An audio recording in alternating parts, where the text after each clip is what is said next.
تو محمود صاحب، یہ ایکچول نقصان یہ صرف ایگریکلچر سیکٹر یعنی یہ صرف کسانوں کا یا اس فصل سے منسلک لوگوں کا ہے، یا پھر یہ ہماری ایکسپورٹس پر بھی کسی حد تک اثر انداز ہو سکتا ہے، یا ٹیکسٹائل سیکٹر اور انڈسٹریز امپورٹڈ کاٹن کو منگوا کر اور ہمارا امپورٹ بل بڑھا کر وہ اپنے آرڈرز کو پورے کر سکیں گی؟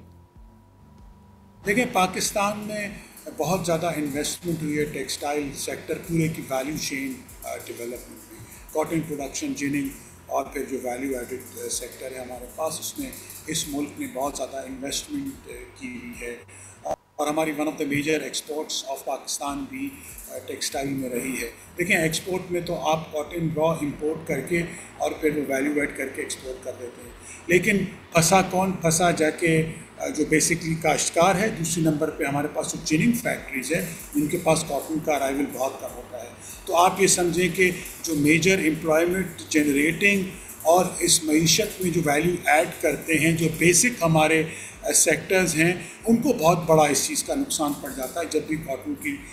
پروڈکشن ریڈیوس ہوتی ہے۔ پھر آپ اگلے سالوں کے لیے سوچیں کہ خریف میں جو دوسرے کمپیٹنگ میجر کراپس ہیں، ایک گنا ہے اور دوسرا دھان کی فصل ہے، وہ ویسے ہی زیادہ پروڈیوس ہوتے جا رہے ہیں آہستہ آہستہ، جو کہ بہت زیادہ پانی بھی لیتے ہیں، انوائرمنٹلی بھی کوئی خاص فرینڈلی نہیں ہے۔ تو اب محمود صاحب، یہ اب اس پوری سچویشن میں کرنا کیا چاہیے حکومت کو؟ چونکہ ہم دیکھ رہے ہیں کہ ابھی جس طرح آپ نے بھی کہا، یہ ڈالرز کا ہمارا خرچہ بڑھتا جا رہا ہے، امپورٹ بل میں اضافہ ہوتا جا رہا ہے، جو ڈپینڈنسی ہماری امپورٹڈ کاٹن پر وہ بڑھتی جا رہی ہے۔ تو دنیا بھر میں ہم اپنی ایکسپورٹس کو بڑھانے کی بات کر رہے ہیں، ٹیکسٹائل کے لیے ہم نئی مارکیٹس ڈھونڈ رہے ہیں، امریکہ سے ہم ایک بڑا اچھا ٹیرف حاصل کرنے میں کامیاب ہو گئے، میجر ایکسپورٹ وہاں بھی ہماری ٹیکسٹائل کی ہے، لیکن یہ کپاس کی پیداوار کا مسئلہ اگر حل نہیں ہوگا تو یہ ایکسپورٹس کے ہمیں فائدہ دے سکیں گی ایکچول میں؟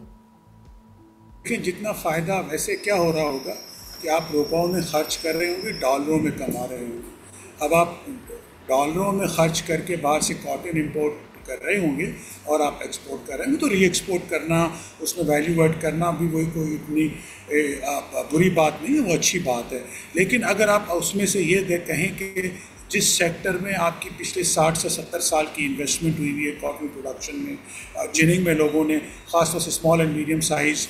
لوگوں نے، انٹرپرینورز نے جو لگائی ہوئی ہے، ان کو بہت بڑا نقصان پہنچے گا۔ میری نظر میں بے شک اگر ہم ایکسپورٹ کر بھی پائیں، لیکن اس کا جتنا فائدہ ہمیں ہونا چاہیے اتنا فائدہ ہوگا نہیں۔ کرنا کیا چاہیے؟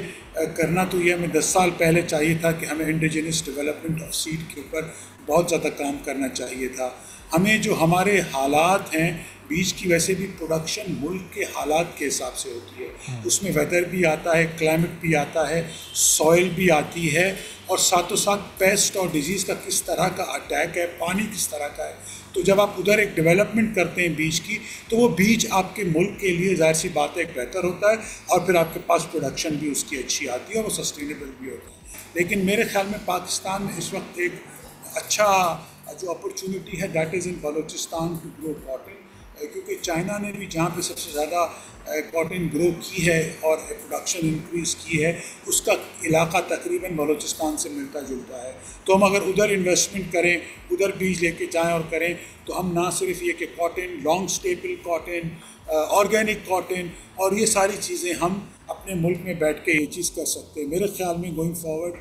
سندھ اور پنجاب میں بہت drastic measures of research and development نہیں لیے گئے، تو یہاں پہ کاٹن کو پروڈیوس کرنا، سسٹینیبلی کرنا بہت دشوار رہے گا۔ سبسکرائب کریں اور بیل دبائیں تاکہ کوئی خبر رہ نہ جائے۔